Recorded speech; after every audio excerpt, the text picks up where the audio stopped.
Welcome to that 80s show, and Dori, I don't know if you got caught up in this Dubai chocolate thing. Oh, well, I haven't been caught up in it. I'm aware of it. It's a fucking peppermint crisp, isn't it? I don't know. I haven't tasted it. It looks gross. Sorry, it looks gross. I'm sure it isn't gross. It's a peppermint crisp. Is it? I don't like peppermint crisp. Don't you? No. No, because people are like, 150 Rand for like 2 slabs. And I'm like, I can get like 2 full bars for $25.99 at Engine. I thought it was a pistachio.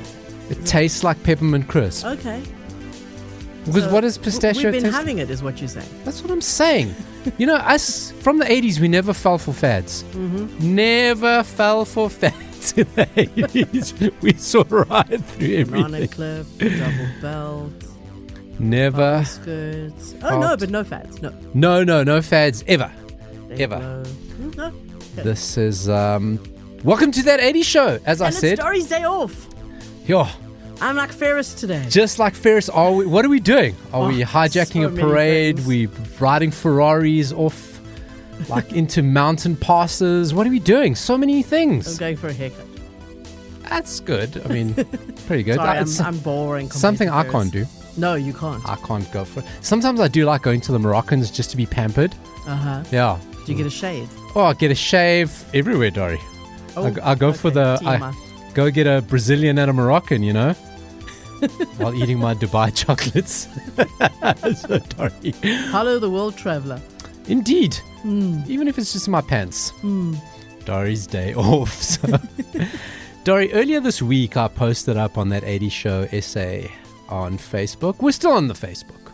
We are. We're still doing the Facebook. We're not leaving. Nah, fuck it. We'll be there. We're in the Facebook, Yellow Pages. That's where we are. Find us at your local library. I posted up some photos of the game Mastermind. Yes. Right? Oh, my God, I loved it. It was my favorite thing. Do you know I still have a Mastermind? I have the original one. I have it somewhere. I have it. I'm about to share a sad only child story. Oh, you know, I am the father of an only child. My best friend growing up was an only child. Tell me your sad only child How I Mastermind. used to play Mastermind as an only child. Oh, regaled me. It's so sad. So I would, shuffle all the little bead things in the box, Right. close my eyes, Okay. choose 4, put them in, close the Trick thing. yourself. And then I would make a guess, and then I would go to my mother, because she didn't work when I was a Yeah. kid. And I'd go, are any of these right? And then she'd just say yes or no. Like, she could have just played with me, but like it was just Yeah. actually easier this way. So you do like line by line and go Line to by it, or you line, do a whole and series? No, line by line, are any of these right? And then she would give me the feedback, and then I would go. So, Why didn't she play with you? Am I scratching at something we don't want to go into? I don't know. That's just how I did it. I used to play Ludo by myself as well with my imaginary friends. I don't hate you. You know what? Because that's Mastermind is a 2-person game. It really is. Whereas Ludo, you can play with your imaginary friends. It's quite easy. You can. Yeah. Listen, Dori, because I love Mastermind. I love it. I loved it But so nobody much. ever wants to play with me. Yeah. But I think maybe your way, you could do it, because then you do all 10 rows Yeah, it's doable. and then you flip it. Oh, look what I did. I You tricked could, myself. if you're completely by yourself, then you just do a bunch of guesses and see which one's the closest. Yeah, you just do all 10. Yeah. Okay, that's not bad, Dori. So Mastermind, if you go, what the fuck, you can't remember, because we're at the age you may know Mastermind, you can't remember what we're talking about. A game, a code breaker game. Yes. Of where you had a multitude of colored little beads, little button things. Yeah. Red, yellow, blue, not green. They were beads with like There was green. with like a little stand. Yeah. A leg. Like a Let's little call it pin. a leg. A Yeah, leg. A Like a pin. A little pin. pin, yeah. A little peg. I think it's a peg. Maybe. Oh, no. And the different colors, you put it in, and I think you had a combination of 5 colors, I think it was, 4 4 or 5. Yeah. And then other people had to guess. Had to and guess then, because, your thing was shielded from them. yes. And then they had to guess And then you used the guesses the with colors and the combination. And yes. the So you had to get the position. right colors in the right order. Yes. And then you'd say to people, blue's right, wrong place, yellow's wrong place. Yeah. It's almost like Wordle. Okay, I don't Without play the Wordle. words. I don't play really? Wordle. No. Okay. And then there was also like a little black and white pegs to then show people. But I never used those. because like They're a pain. that's a total silent game. Because now I'm Yes. going, oh fuck, now the black is Yeah, the no, blue. that was a pain. Black meant That okay. was if you're going to play in complete silence. Yeah, that's or it. play with someone who doesn't speak the language, mate. You know what I mean? Because you're That's- playing with Russian spies. That's the thing. Yes. Now, Right. the covers of Mastermind. So I have the original box. Me too. Missing a few colors. That's the thing. So it'll never be a complete game. I don't know where mine is, but I'm sure it's I've missing got some it. stuff. I've got it. We got a little fancy chest. It looks like a coffee table. We flip it open. It's a chest. Oh, nice. We got a games one. It's in there, along with my Mad Magazine game. Right. And I've got that one. But we bought a new one. Okay? Because the old one, the box is all fucked. Things fall out. You can't travel with it. The box of mine is in pieces. So taped. Yeah. Just Oh. so much masking tape on that thing. Yeah. And we bought a new one, new version. Right. I don't even want to know how much that cost. Oh, it's crazy store. It's R7. Are you serious? It wasn't expensive. Oh, wow. Okay. But anyway, I giving posted me up a ideas. photo of the original Mastermind. Now, Dori, do you remember in your mind's eye? Yes. Remind the people what? Because I've got the photos here, Yes. which I'm going to show you. What we're going to do here is I'm going to talk to you about the various covers of Mastermind, Dori and I, and we're going to describe it for you. Because Dori and I are podcasters. We're good with words Yes. and creating visuals in the mind. We don't need pictures like the Gen Zs. Theatre of the mind. You're right. Yes. So, but Dori is going to remind, and let's see how close she gets it, although she saw it on our Facebook page the other day, how close she It wouldn't have gets. mattered if I hadn't seen it. I still remember. I still remember. Okay, what did the cover of Mastermind look like? Old white guy. Yes. Very serious face. Oh, so serious. Sitting. Possibly with his hand on his chin. He's Or got is he- the, oh, is he's he got doing the Mr. Burns evil. He's the Mr. touching his Burns evil fingers finger together. touch? He's doing the excellent, like Donald Trump does. Yeah. Okay. You know, Donald Trump does that like little Yes. omerta sign. What the whatever the Illuminati. The Illuminati. That's what I'm thinking of. And so it's fingers together. Excellent. Yes. Yes. And then there is an attractive, I think, Oriental woman Indeed. with long dark hair in a very fancy dress, standing kind of next to him with her arm on the chair Yes. and not really smiling. They both. He's got a smirk. Yes. She's got like She's been like, a charge per hour. So that's the whole implication, right? Yes. It was made in the 70s. That's definitely the implication.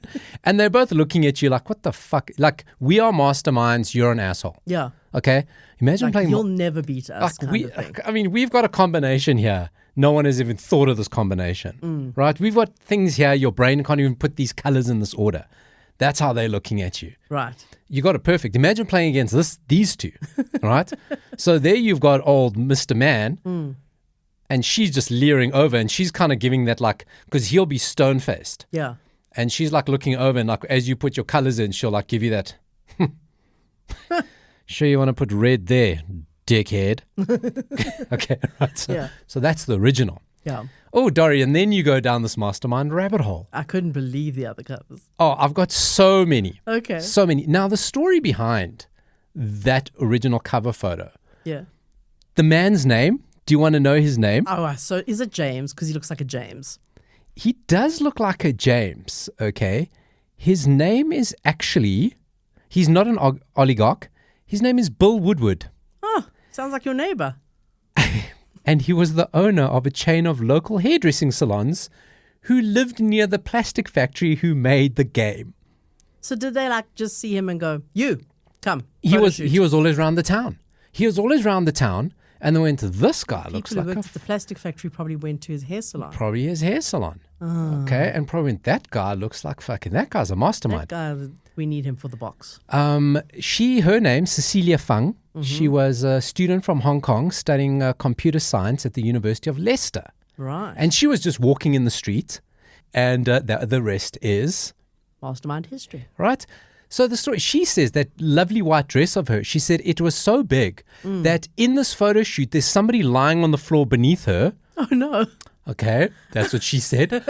Holding the dress tight to her body. Okay. Never heard of a peg. You know, I mean, a pin. Have they never heard of such a thing? bulldog clip. You know, he was a hairdresser. Sure, they got scissors. Oh, God, hairdresser, they would have had those Something. clips, those Yes, the 80s hair clips. clips. Banana clips. You know, surely this is more practical. But of course, I imagine. Somebody wanted to lie under her on the floor. So there's Mastermind, but of course they go, this thing's a moneymaker. Let us fucking go into the full world of Mastermind. And each different country had a different version of the Mastermind cover. Dori? Crazy. So there was each different country had Golden Girls. Right. Now, Dori, I want you to come over and look at just some of the other Masterminds. You're going to pop on your glasses there. So listen, it's all in, high fidelity 1970s. There is another version released in Asia. Now, I don't understand why they couldn't use Original Lady for Asia, but there is now a lady of Indian origin standing behind him. It's a different man now. He's wearing a white suit now. And he's like way older. Way older. That's Epstein stuff now. Okay? This is where we are now. Then there is another version of now, the first two men are similar ilk. Now, you have a third man who doesn't have a beard. Now, as we know, beard's nowhere near as sinister. Looks like he's wearing a hairpiece. And the lady behind him is now a white lady in a beautiful 1970s red crushed velvet, like not a dress, a coat. It looks like a very, very fashionable coat. Very fashionable lady. Which country is that from? So these are just different variations from around the world. Okay. So some for Poland, some for just different markets. Huh. Okay. Interesting. Then we have a version that pops up in the French version of Mastermind. Oh, I don't even know if I want to see this No. one. No woman. Just a man in a turtleneck sweater and a checked jacket. He looks very French. He looks very annoyed. He's like, why are you wasting my time? Fuck, we want to get cancelled. Okay, but he looks like he's got no time for this. No. Okay, he has got things to do. I don't have time for your fucking color games here. He also looks like he's dying for a cigarette. Totally. We're going to put all these up on that 80 Show SA Facebook page. So go with us. Also be in the show notes. But I hope we're creating pictures for you. Yeah. Beautiful pictures like playing Mastermind. You don't know what the colors are, but we're creating a visual tapestry here for you. Okay. And if you've never played Mastermind, do yourself a favor. Don't bother with the black and white pins. No, don't worry. No, nobody knows how to do it. Then, Dori, we start heading into the 80s remakes. Because we can't keep using the 70s now. We've got to be more modern. So here we have a white couple. This is the version that went in, it seems to be the maybe East European countries, judging by the language on this. A white couple. The man looks like Bruce Jenner, wearing lovely denim jumpsuit, Dori. Now they look like petrol attendants. I don't know what these two are masterminding. That is crazy. They look like mechanics. They look like, and Dori, look at his belt buckle. He's wearing this very thick black belt with loads of metal studs on it. His belt, I don't know how low their table is that I can see. He's sitting down, she's standing up, but I can see his whole crotch above the table. What are they playing on? And also, his reflection of his face in the table is so disturbing.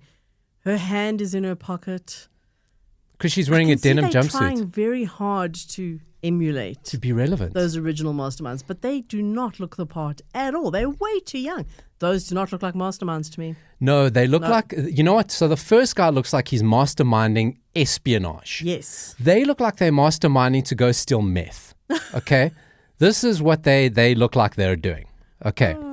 Then we have another mastermind superior.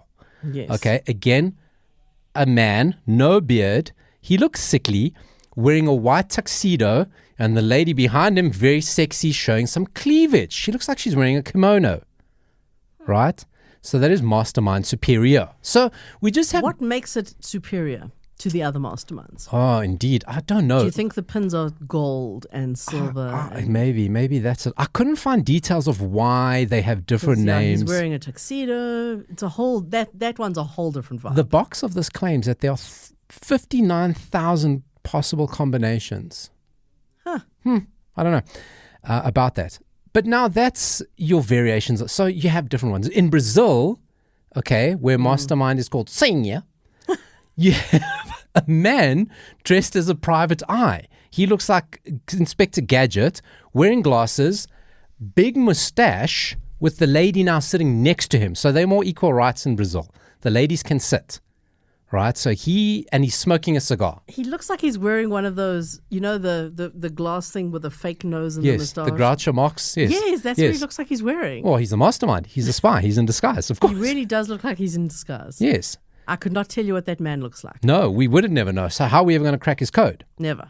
But then, finally, to wrap up, then they bring back old Mr. Original Bill Woodward back, right, for a special anniversary edition of Mastermind called Grand Mastermind. Now, the picture's very small. In this, Bill, he's now standing up. Okay. He's wearing a black tuxedo. They look to be in front of a grand staircase. Now, there are two women, right? Bill's moved up in the world. He's got. So the one woman sitting to his left, long white dress. She's on a chair. Mm-hmm. Another woman sitting on a step. She's in a black dress. Okay. And he's like over them. So Bill has now moved up. He's now gone next level.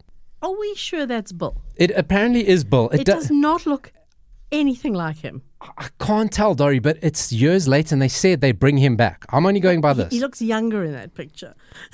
He does look younger. Okay.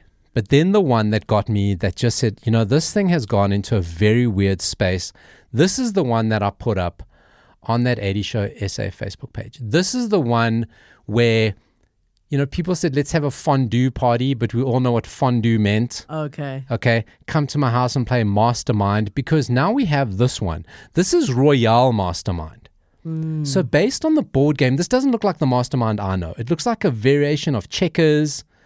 There's cards now in Royale Mastermind. Okay. There's Sounds different complicated. shapes. The colors are shapes. It looks like a different game. But in this one, we have man in the middle, white tuxedo jacket, leering back, eyes closed, very late 70s, early 80s hair. Two women sitting on the ground now. So he seems to be he's on a sofa. Right. And these two women are now playing the game while he's enjoying himself with his eyes closed while they're playing Royale Mastermind. What is he playing at? Right? This is where we get ambiguous. Yes. We start getting ambiguous. So what were they up to in Royale Mastermind? This is very suggestive, this one. Totally suggestive. So maybe it's just your brain. Probably no, Dori. You cannot deny that. That's the special. The weird uncle. He's like, "You girls go ahead. I'll watch you play for a bit." Oh yeah, you play. Oh, yellow. Yeah. Oh, second color yellow. Yeah, that's one. You could make Mastermind dirty. It's not Actually, me. no, It's Bill Woodward. Bill Woodward, you fucking pervert. Oh, okay. So. Dead Man's Party, okay, which I thought you were going to say all these people are dead. Very possibly. They probably are. Probably from STDs. I mean, not to speculate, but let's not. Or overdoses in the case of Denim, Debbie, and Harry. Denim, Debbie. Debbie does denim. Oh, if I did not see his belt buckle, I would have said he's not wearing pants. Okay, but it's a glass table, so it's here underneath. Okay, Dead Man's Party, because this is going to be a dead man's podcast. Because if we make it through this one, then we are truly blessed, or no one listens. That's one of the two ways. You got into a conversation this week with someone. Well, not kind of a conversation. So I'm on this new thing called the Falkor Wors. Falkor. Like the couple from Mastermind.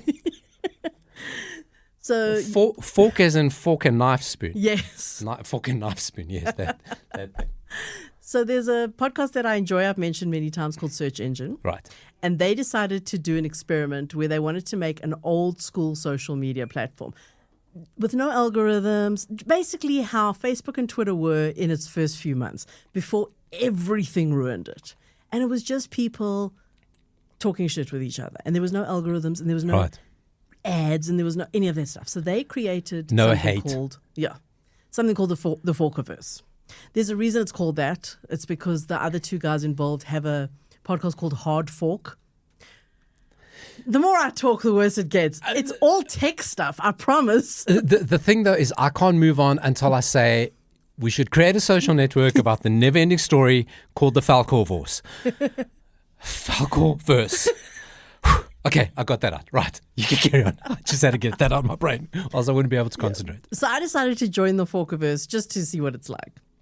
And it's pretty cool. It feels like very, very early days of Twitter. It's very basic. I mean, I've got no one following me. I'm hardly following anyone. But I noticed the other day, the one guy who I'm following posts a lot of really interesting things. And he posted, you've got it there in front of you. Do you want to read the actual post? It was, I don't actually have it with me, but it was something along the line. Let me get is it, Dead Man's Party by Oingo Boingo, if you don't know, yes, is the most 80s sounding song ever. Something along those lines. I'm going to get it for you because I've got it here. So he posted, okay, first let's give him credit. I think it's a him. The handle is Let the Sky Rain Potatoes. Well, that's rolls of the tongue, really. Let the Sky Rain Potatoes is the account on the Falkorverse. The handle is actually at RJK. Okay. The post is, of all the songs of the 80s, Dead Man's Party is the most 80s song. Okay. I see this, I go, totally disagree. Not taking this lying down. I'm not playing Mastermind here. Totally disagree. That being said, could I tell you what the most 80s song is? What makes a song an 80s song? What genre are we talking? There's so many different genres. I mean, Dead Man's Party is a great song. And the video is probably one of the most 80s things you would watch. Because also it's from Weird Science. Yeah. So there's clips from Weird Science in it, Robert Downey Jr., all those things. But if somebody says to me, what's the most 80s song? I immediately think Blue Monday because of the synth. For me, 80s is synth, right? Yeah. Or maybe something about Depeche Mode even because of the synth. But then you got to go the other side, something like from Stock Aitken Waterman. Exactly. What about something Rick Astley or Kylie Minogue or Jason Donovan. No? Okay. If only this was a video podcast, you could have seen the look of death I just gave back. I feel people felt it in their ear holes. I feel like people's ears bristled. You know? You do not put Jason Donovan in this conversation, okay? We're talking about Stock Aitken Waterman artists. He was one of them. You, Dori, we don't have to like history, but as soon as we forget it, we're doomed to repeat it. Right. Okay? Okay. Right. So, because when you send that to me, I also started thinking about it, and I go, okay, but then surely Michael Jackson is the most 80s sounding. Is Beat It or Glory Thriller. Jean? You know, Glory Jean. Billie Jean. I don't know where that came from. Gloria. Is Gloria not one? Very 80s. You know? I mean, Simple Minds, don't you forget about me. And maybe it's because I associated with one of the most 80s movies, The Breakfast Club. So then it opens up a thing. Is it an 80s sounding song or is it an 80s moment? 80s song? Now, Dori, you see here. So this Falkor verse that you're on now, is that because on any other social platform, this would have ended up, because we would have had this debate. Yeah. Then it turned into an argument. Then everyone's calling each other communists. Can you imagine? And that's what a normal social network would do. Exactly. But instead, this one just left it there. And you went, well, I mean... I don't even know if anyone's replied. I need to go and check. There's very few people on this still. It's very new. I'm telling you, switch to Falkor Wors. I'll say that right eventually. Falkor Wors. I know when you sent it yesterday, I was okay, let's chat GPT it and see how much, and it's never ending. It's just you cannot get the most 80s song. Because then you start getting into, and it's also on your genre, right? So what do you like? Exactly. Ballady. Exactly. We don't even have, we didn't even mention Bon Jovi. You know? This is why I'll stick with the synth. I'll go with Pet Shop Boys, Erasure. I think New Order. 80s has got to have a synth. I think it's got to have a synth. Because even the rock in the 80s. West End Girls by Pet Shop Boys. Final Countdown. A lot of Bon Jovi. Final Countdown's a good one. But it had synth. Exactly, but it's a good one because it's got rock and hair band. It's got the whole thing. Because if you want to get technical, there was obviously the Roland, one of the synthesizers. I can't remember the model name of it. Yeah. That kind of popped up in the 80s and everybody was using it. any hip hop. We haven't spoken about hip hop. I mean, it's like that, and that's the way it is. I mean, that's definitively 80s sounding because nothing sounded like, because you had rock before, you had pop before, and then you have hip hop. Well, nothing sounds like that. Would the most 80s song not be one with a guitar? Hall & Oates. You know what I'm saying? Bless Bridges. What about David Kramer? I mean, it's a never-ending argument. Falkor Wors. Now, I got this whole thing. Now, we're killing Falkor and we're turning him into delicious meats that we're buying on a Saturday. Falkor Wors. Who killed Falkor? Paulo killed Falkor. God damn it. We're just over the trauma of the horse in the quicksand. Now you're killing Falkor. You know, I have to tell you, Dori and I haven't recorded a show in person in 2 weeks. The past 2 weeks have been online. Oh, there is a magic about being together. Oh, God. So, you know, it's happening more and more that people from the 80s are dying, and we're talking about it because we tend not to go, oh, we don't want to be macabre in that. When you talk about light, fun stuff about killing mythical, beloved creatures from our childhood and turning them into Boerewors roles. But Catherine O'Hara passed away. And, you know, so I thought, what great way.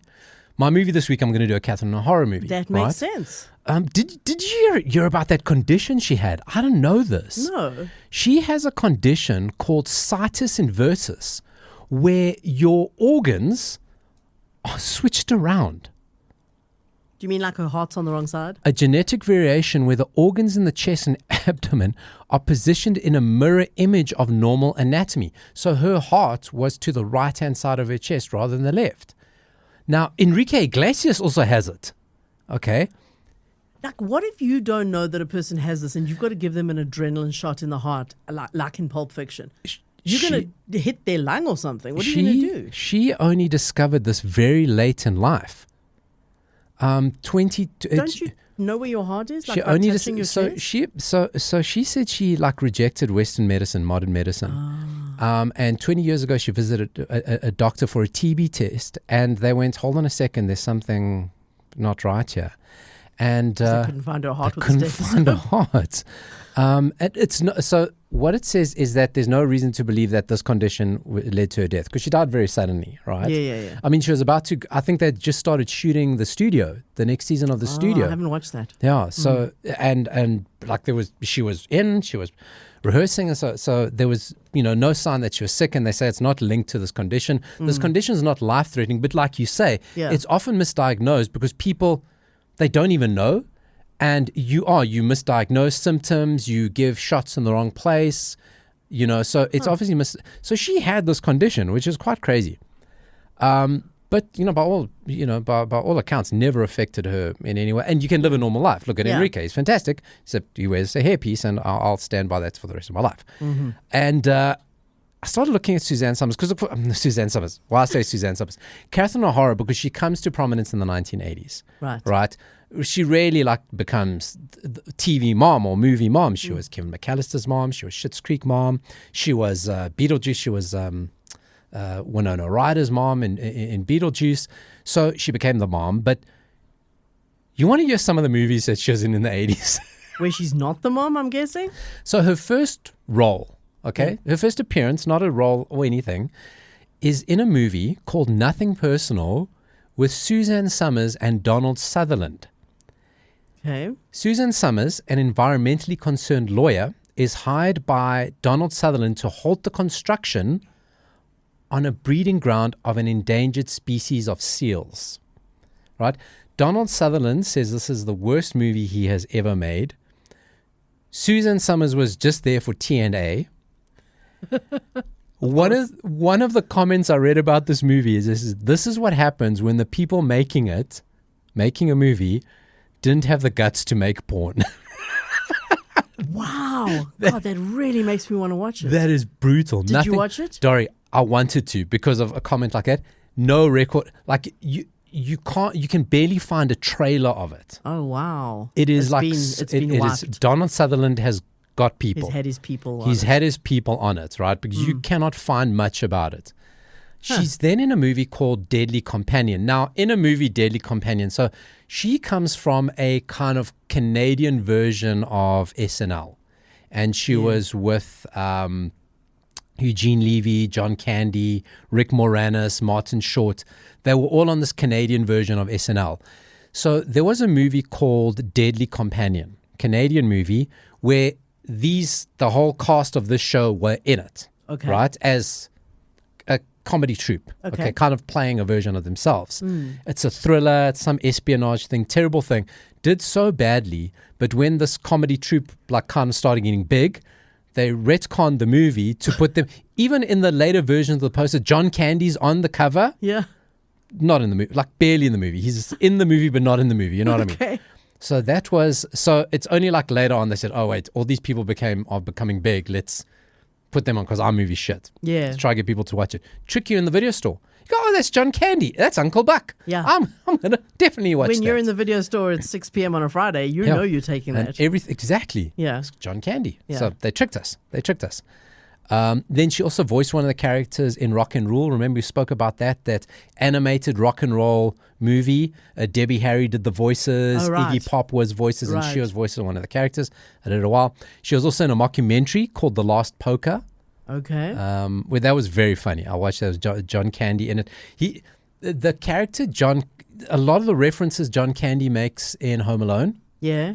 Is a lot of references to, because he ad-libbed that whole scene when he's coming home with her. Okay. A lot of the references were based on what was happening in The Last Poker. So if you watch that, it's quite meta. All right. And then she was in another movie called Heartburn with Jack Nicholson and Meryl Streep. I remember that movie. Okay. Yes. Carly Simon did the soundtrack for that. She was in that as well. She's now starting to get higher up the credits. Yes. And then, of course, Beetlejuice is a big role in the 80s. And then, of course, 90s, she goes on to do a whole bunch of stuff. But what her really big role, you may have watched this because it's a Martin Scorsese movie. It's one of these like film student classics called After Hours. Doesn't sound familiar. Tell me more about it. Let me tell you about it. It's quite a wild, bonkers, bizarre movie. It was Martin Scorsese going through one of those periods where it's like nobody wants to make art anymore. You know, he has those things every now and again. Yeah. And this was like kind of one of the first ones he had while he was battling on the Last Temptation of Christ. And he's like, fuck it, I'm just going to make the movie that I want to make. And it features a character called Paul Hackett, played by Griffin Dunn. He's a computer guy in 1980s Manhattan, right? Okay. And for a computer guy, he's making a shitload of money. But computers back in the 80s. Yeah. Oh, you know computers. I mean, you must be a scientist. And he's a word processor at a computer company. Okay. He's so arbitrary. Like nobody, it's a computer. Everyone types words on the computer. Everyone's talking about computers these days. Let's make him a computer guy. So he's like fucking had enough of life. He's like, fuck this shit. I'm stuck in this office. All I do is process computers and words all day. And he wants to have a night out. And he goes out, leaves work late, and he meets a lady called Marcy, played by Rosanna Arquette. Okay. In a diner. And she's like, you know, I also fuck life. I'm out. Let's fucking have a wild night. I stay in Soho. Come visit me at my apartment. Where they both, okay, we know what's going to happen. Yeah. Yeah. He wants it, she wants it, 80s. What's consent? Let's go back to your place. When he gets there, they now meet her roommate who's a sculptor. Okay. Then shit just starts going fucking bonkers.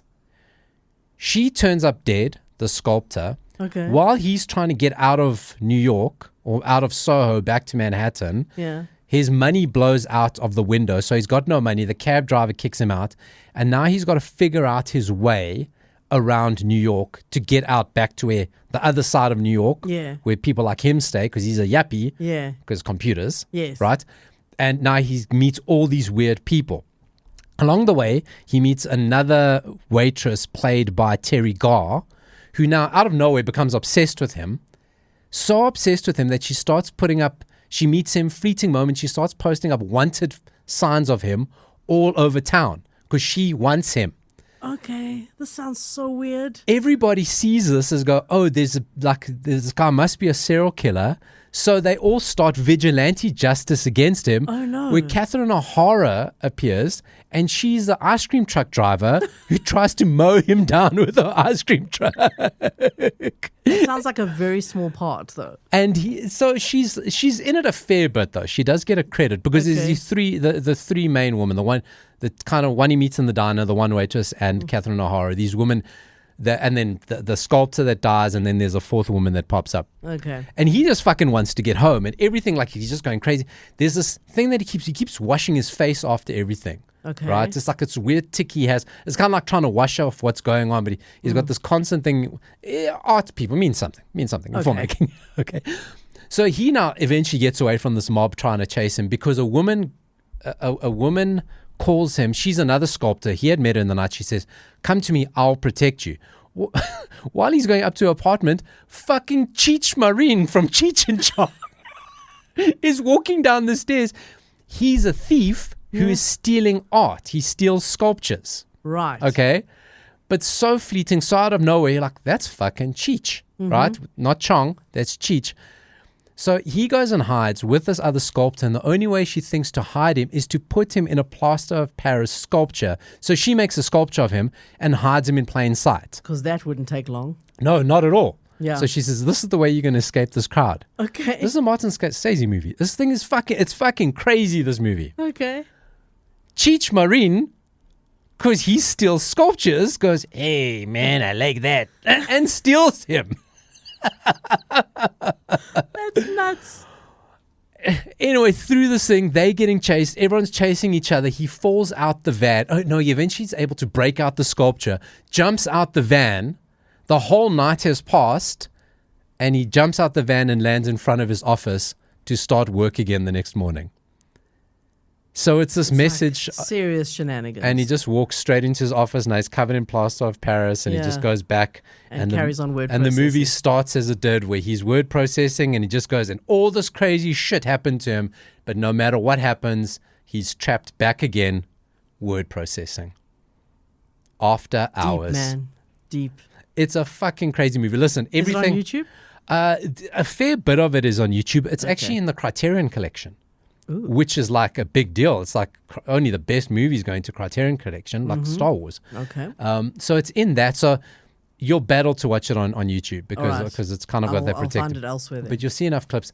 Listen, everything. I like Griffin Dunn, so I think I would watch this. It's got a great cast. It's a really good cast. It's your type of movie. I think you'd really enjoy it. Sounds like it, and I definitely haven't seen it. No, it's interesting. It's very, very, very good. Unlike my movie this week. Oh. Which is very much not very, very good. Oh, yes. And I was watching it, and only about halfway through did I realize I've watched this before and not enjoyed it before. And this was the thing we said, because Dori said, I've got a movie, because we don't tell each other movies. She says, I don't know if I've done it before. I said, well, let's go. And we've always got new listeners coming in. We hope they go back and listen to our entire back catalogue of shows from 2020. Yes. 6 years of shows. Something like that. Wow. Hey? Yeah. Wow. And we've actually been doing the show since 2012. 2012. But we lost those cassette tapes. Those are the lost recordings. Yeah, lost recordings. They stretched. We threw the cassette tape out on the highway. So that's where those are. And because I know I've watched it before, I thought maybe I've spoken about it before, but I don't remember because my brain is still very 80s-fied. I have the brain of an 80-year-old. It's all on YouTube. I found it and I went, oh, yay, a teen movie on YouTube from the 80s. Came out in 1986. It is Jennifer Connelly's first movie. Tell me if any of this sounds familiar, because I honestly don't remember if I've spoken about it on the show. It stars Jennifer Connelly. She's very young in it. It also stars Maddie Corman. Now, you're probably thinking, who's Maddie Corman? She is the arsehole sister from Some Kind of Wonderful. But she's been in a bunch of stuff. But she's the arsehole sister from Some Kind of Wonderful. And then a guy who I don't think he ever went on to do anything, named Byron Thames. He's like the main guy. The River. He made The River, Dori.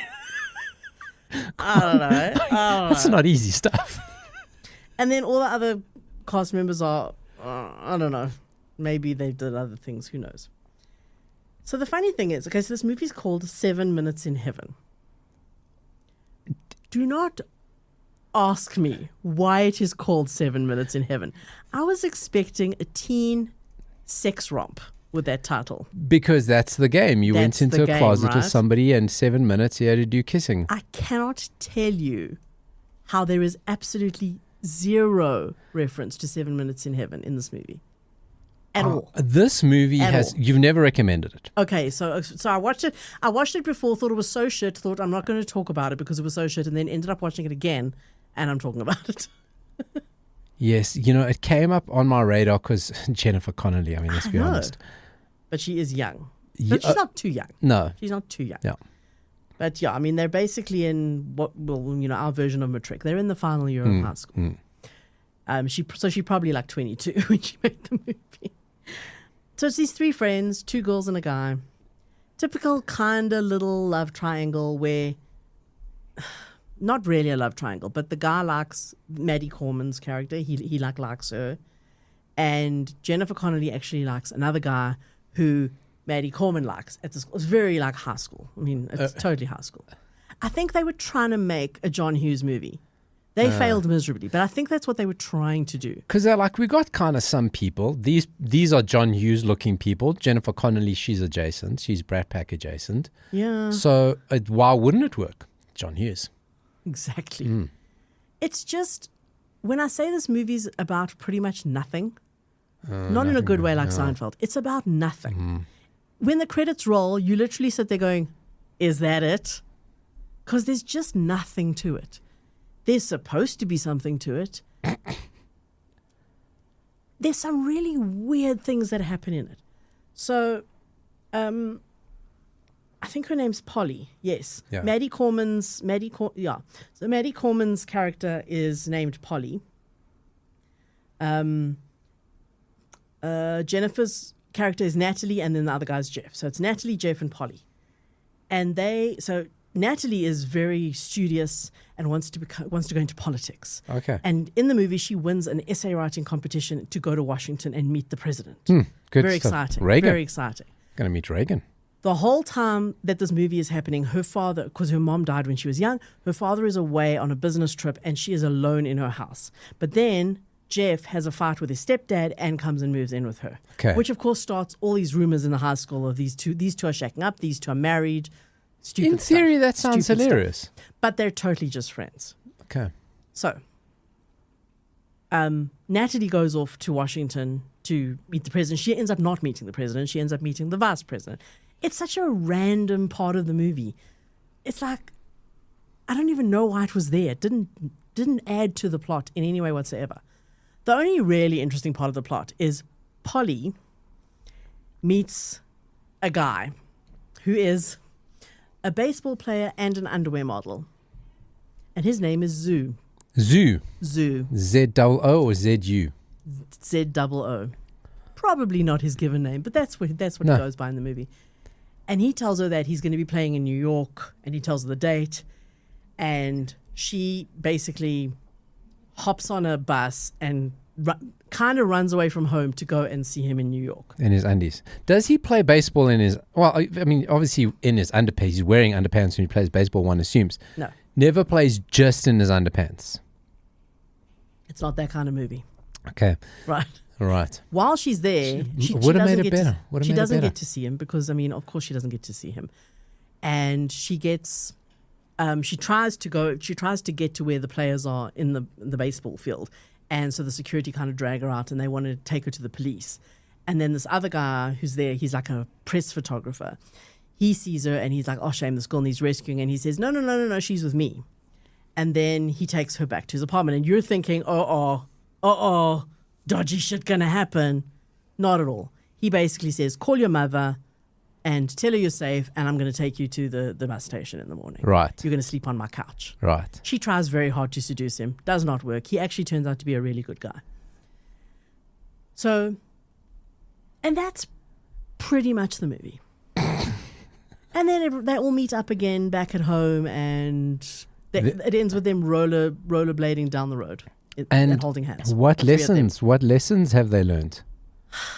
Dude, I could not tell you. So I'll tell you age-wise, right? Because I see Jennifer Connelly did this before she did Labyrinth. Yes, this was her first full-length movie. She did some short film before this, I think. So in Labyrinth, she was 16, and I checked, so she was 15 in this. She was actually legit 15, yeah. She was legit. Okay, because she makes out with a guy quite a lot. But, well, not 15. That was the thing about Labyrinth. They say she was like really over-sexualized for her age. So I was like, shit, if this was before, then she was actually even younger. Jennifer Connelly, working actress, fantastic. She's a good actress. She's been in a lot of shit. Yeah. She's been in a lot of really bad. She was in The Rocketeer. She's been in a lot of really bad movies. Yeah, so don't watch it. Okay. Be aware of it. If you see it, you go, oh my goodness, there's a full-length movie from the 80s on YouTube. I could watch it. Don't do it. Earlier on, we spoke Deadly Companion, which is 6 o'clock at the video store. All the good stuff is out. Hey, there's a John Candy movie. Yeah. All that's left is a John Candy movie or 7 Minutes in Heaven Jennifer Connelly movie. I don't know who she is. She's pretty. Assuming I'm like 80s age. Mm-hmm. Which one am I taking? John Candy, which is no John Candy. Jennifer Connelly, which is not. So what are we stuck taking? Or we just go, I'm saving. Go home and watch the SABC test pattern. Saving my pocket money. Try to get home for Jam Alley. Yes. That's okay. That's that's what we're doing now. So we record this now, 6th of February. We're far away from holidays. Holidays are a bit of distant memory. Suntan's fading. What's a holiday? Exactly. Yeah. But they say one good thing to do in your mental health is to book your next holiday while you're on your current holiday. So you've always got these plot points. So life's not this mundane rigmarole of admin. You're going towards a holiday. Right. So it's a good thing. It's a good habit to get into if you're fortunate enough to do that. But even just book your leave while you're on leave. Just so you go, okay, you got plot points. Right. Also, it's just an endless morose of word processing at the computer job. Exactly. Then we're stuck in the plaster of Paris of daily life pickups, right? And while we were all that 80 show people, including the celeb savant Barrett Edelstein, on mid-January, early January, he sends us. He goes, "Hey, have you guys seen this? MSC have got an 80s and 90s cruise." Yeah. So we're like, "Hey, that's like our vibe." 80s and 90s on a boat. What could go wrong? Okay. So we start looking into it. This thing would be fantastic. Oh, it's very close. I'd love to go to this.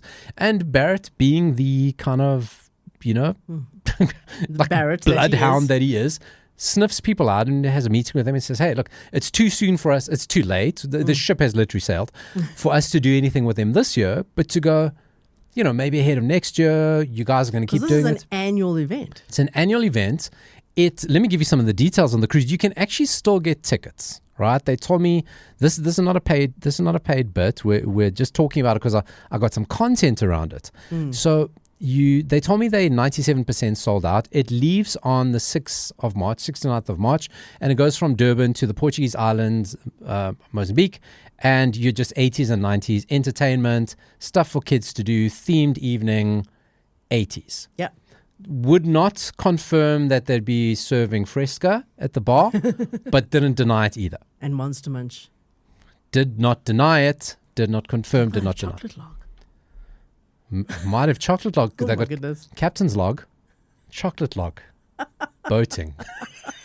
Okay. So listen, sounds fantastic. People love cruises, and we're going, okay, we got it. You might still go. You're going, well, I might be one of the 3%. I might still go. Okay. I'm debating. Dori's debating. I'm debating if I can max out the credit card for this thing. Yeah. No, I think it could be worth it. Again, not confirmed or denied. Maybe Hathaway comes up on a jet ski alongside the boat and performs. Not confirmed. That's very 90s. But it's 80s and 90s. I know. I'm it's just 80s saying. and 90s That's cruise. what I'm saying. Yeah. So sounds like a lot of fun. And we're like, okay, like this booking's still open, msccruises.co today. I was like, you know what? I want to do a playlist. Okay. An 80s boating and ocean themed playlist. Ooh. right? Okay. Do you want to hear my playlist? I definitely do. Okay, so coming in, no order, but I'm going to count this down. Sailing by Christopher Cross. Of course. Of course. Starting off slow. Yes. This is like as Easing you into it. easing in. Sailing as you Sunset. see Durban disappear into the background. It's like sailing, that's nice. And while you got to go a little bit of Enya, Orinoco Flow, Sail Away. Because we're sailing away now. This is a calm, relaxing thing. You don't like that one? No, not really. It makes me think of that episode of South Park. Oh, okay. So Dori does not like Sail Away. I don't love Enya, but that's it. Okay, then I'm going to make up with Enya because we're going to pop out some Blondie. The tide is high. Oh, now we're talking. Because now we're getting into the ocean. Yeah. Now tide is high. Reggae vibes. We're I've got in. my drink. Now it's party time. Yeah. One drink. I don't know if it's all inclusive, but Ship of Fools is now playing by Eurasia.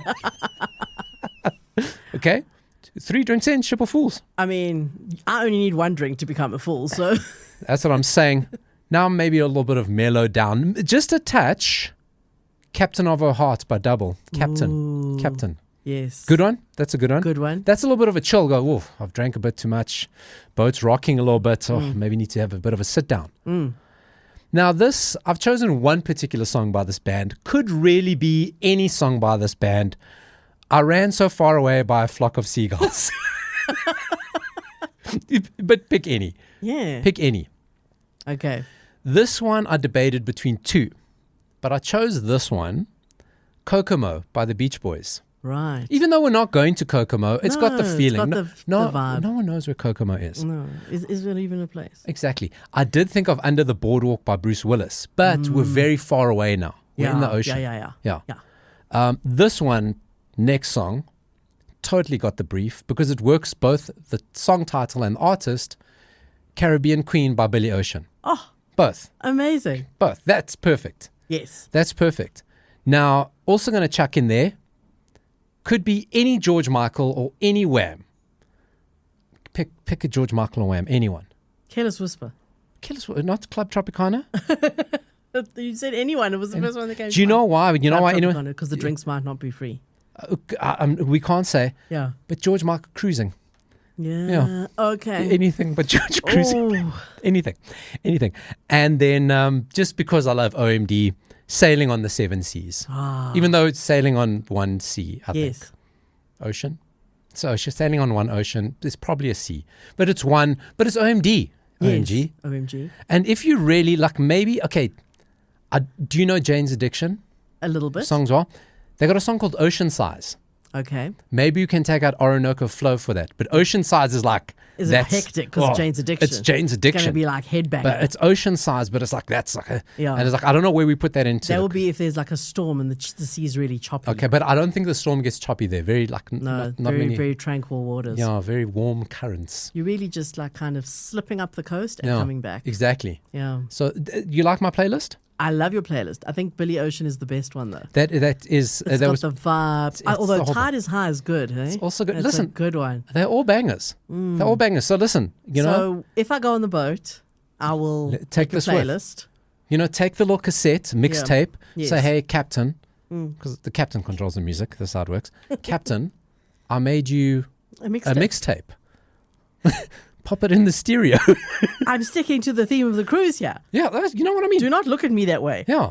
Do not look at me like I'm mad. So when you're on the cruise, let me know. But listen, msccruises.co.za, book it. And if you go as a representative of that 80 show, yes, mixtape, take the mixtape. Yes. Get your 2 double cassettes, click, click, click, mixtape. Right. Okay.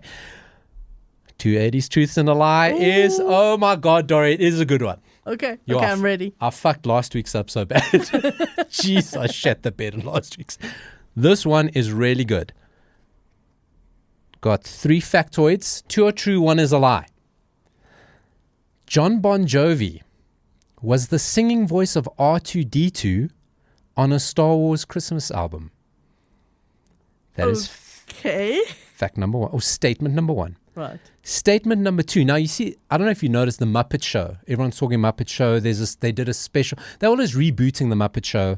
We love the Muppet Show. It was so big in the 80s. And they did a special, and they're going, well, maybe we should just do a new version of The Muppet Show. The original first episode of The Muppet Show in the 1975 was titled The Muppet Show, Sex and Violence. Okay? I don't think so. Statement number 2. Okay. Statement number 3, Zap It in the ZB. Remember that? I do. Do you remember the song, the Zap It in the ZB song, Dori? Vaguely. Take a listen to this. When you've chunked your chips and your drinking's done, you smoked your smoke and you've chewed your gum. Don't be the dweeb who rocks the street. Zap it in the ZB. Zap it in the ZB. Zap it in a ZB can. When the game is through and your team has won, when you've crushed your can and you've had your fun. That song, released in 1986, made it to number 27 on the Springbok charts that year. 2 are true. Oh my God. 1 is a lie. The ZB song's a lie. How did you get it so quick, damn it, Dori? Because that's ridiculous. As ridiculous as the others were. That's ridiculous. It is really ridiculous. But hey, listen, I'm fucking glad I found that song. That's fantastic. I'm going to play out with that shit. You know it. I don't care. I don't care if we get a takedown. But John Bon Jovi was a session musician at the recording studio where they recorded a Star Wars novelty album. 17 years old, and they said they needed somebody because they imagined R2-D2 would sound like a kid if he sang. Right. They needed someone who sounded like a So kid. this was before he became Bon Jovi. 17, well, he's always Bon Jovi. He's you know what Bon I mean. Joviani, Yeah. but he was But 17. before the band. And he says, as he told the story on Jimmy Kimmel, says he was just a little grunt. Yeah. And they said, well, the guy who wrote the song was singing. I said, well, you don't sound like a kid. He goes, well, you kind of sound like a kid. So he is the singing voice of R2-D2. I need to go and track that down We're because I gonna- want to hear that.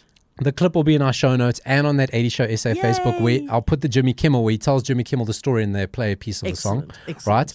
Right? Yes, the Muppets, when it launched in 1975, they titled the episode Muppet Show, Sex and Violence, and it was meant to be a takedown on how much sex and violence was on TV.